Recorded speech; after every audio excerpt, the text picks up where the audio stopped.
ലോകത്തിലെ ഏറ്റവും സുരക്ഷിതമായ വിമാനമായി കരുതപ്പെടുന്ന അമേരിക്കൻ പ്രസിഡന്റിന്റെ എയർഫോഴ്സ് വൺ പോലും സുരക്ഷാ ഭീഷണി നേരിട്ടാൽ എങ്ങനെയുണ്ടാകും?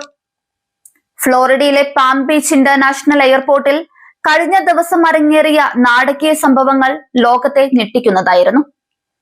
ഒന്നിന് പിറകെ ഒന്നായി ഉണ്ടായ രണ്ട് വ്യോമയാന സുരക്ഷാ ലംഘനങ്ങൾ അമേരിക്കൻ രഹസ്യാന്വേഷണ വിഭാഗത്തെയും വ്യോമസേനയെയും അക്ഷരാർത്ഥത്തിൽ മുൾമുനയിൽ നിർത്തി. പ്രസിഡന്റ് ഡൊണാൾഡ് ട്രംപ് വിമാനത്തിൽ കയറാൻ മിനിറ്റുകൾ മാത്രം ബാക്കി നിൽക്കെയാണ് ആദ്യത്തെ സുരക്ഷാ മുന്നറിയിപ്പ് വരുന്നത്. വിമാനത്താവളത്തിന് സമീപം സംശയാസ്പദമായ ഒരു ഡ്രോൺ കണ്ടെത്തിയതോടെ സുരക്ഷാ പ്രോട്ടോകോളുകൾ ഉടനടി പ്രാബല്യത്തിൽ വന്നു.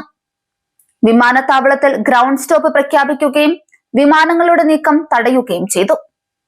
മിനിറ്റുകൾക്കുള്ളിൽ സുരക്ഷാ ഹെലികോപ്റ്ററുകൾ ആകാശത്തേക്ക് കുതിച്ചുയർന്നു. ഡ്രോൺ പ്രവർത്തിപ്പിച്ച വ്യക്തിയെ കണ്ടെത്താനും ആ പ്രദേശം സുരക്ഷിതമാക്കാനും തീവ്ര ശ്രമം നടന്നു.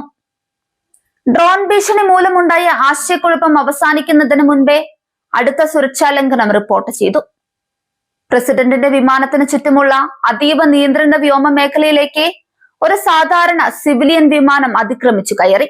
സ്ഥിതിഗതികൾ വഷളായതോടെ North American aerospace defence command 2 F-16 യുദ്ധവിമാനങ്ങളെ അടിയന്തരമായി വിന്യസിച്ചു. സിവിലിയൻ വിമാനത്തിന് മുന്നറിയിപ്പ് നൽകുന്നതിനായി യുദ്ധവിമാനങ്ങൾ ഫ്ലയറുകൾ പ്രയോഗിച്ചു. തുടർന്ന് വിമാനത്തെ സുരക്ഷിതമായി മറ്റൊരിടത്തേക്ക് മാറ്റുകയും പൈലറ്റിനെ ചോദ്യം ചെയ്യാനായി കസ്റ്റഡിയിലെടുക്കുകയും ചെയ്തു. ലോകത്തെ ഏറ്റവും കൂടുതൽ സംരക്ഷിക്കപ്പെടുന്ന വിമാനങ്ങളിലൊന്നാണ് എയർഫോഴ്സ് വൺ. എന്നിട്ടും ഒരേ സമയം 2 സുരക്ഷാ ലംഘനങ്ങൾ ഉണ്ടായത് വലിയ ചോദ്യങ്ങൾ ഉയർത്തുന്നു. ആധുനിക കാലത്ത് ഡ്രോണുകൾ VIP സുരക്ഷയ്ക്ക് എത്രത്തോളം വലിയ ഭീഷണിയാണെന്ന് ഈ സംഭവം അടിവരയിടുന്നുണ്ട്. സിവിലിയൻ പൈലറ്റുമാർക്ക് പലപ്പോഴും താൽക്കാലിക നിയന്ത്രിത മേഖലകളെ കുറിച്ച് അറിവില്ലാത്തത് ഇത്തരം അപകടങ്ങൾക്ക് കാരണമാകുന്നു. സംഭവത്തിന് പിന്നാലെ വൈറ്റ് ഹൌസും സീക്രട്ട് സർവീസും പ്രസ്താവനകൾ പുറത്തിറക്കി. പ്രസിഡന്റിന് നേരിട്ട് ഭീഷണി ഉണ്ടായിട്ടില്ലെന്നും അദ്ദേഹം സുരക്ഷിതനാണെന്നുമാണ് ഔദ്യോഗിക വിശദീകരണം. എങ്കിലും ചുരുങ്ങിയ സമയത്തിനുള്ളിൽ നടന്ന ഒന്നിലധികം ലംഘനങ്ങൾ സുരക്ഷാ ഉദ്യോഗസ്ഥരെ ആശങ്കയിലായിട്ടുണ്ട്. ഒരു വശത്ത് ഇറാനുമായുള്ള സംഘർഷം പുകയുന്ന സാഹചര്യത്തിൽ US പ്രസിഡന്റിന്റെ സുരക്ഷയിലുണ്ടാകുന്ന ചെറിയ വീഴ്ചകൾ പോലും ലോകരാജ്യങ്ങൾക്കിടയിൽ വലിയ ചർച്ചകൾക്ക് കാരണമാകുന്നു.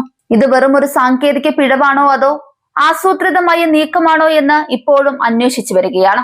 ഫ്ലോറിഡയിലെ ആകാശം സാക്ഷ്യം വഹിച്ചത് അതീവ ഗൗരവകരമായ നിമിഷങ്ങൾക്കാണ്.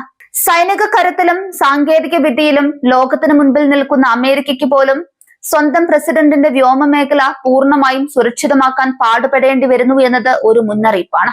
വരും ദിവസങ്ങളിൽ ഇത്തരം സുരക്ഷാ ലംഘനങ്ങൾ ഒഴിവാക്കാൻ കൂടുതൽ കർശനമായ നിയമങ്ങളും സാങ്കേതിക മാറ്റങ്ങളും അമേരിക്കൻ വ്യോമയാന മന്ത്രാലയം നടപ്പിലാക്കാൻ സാധ്യതയുണ്ട്.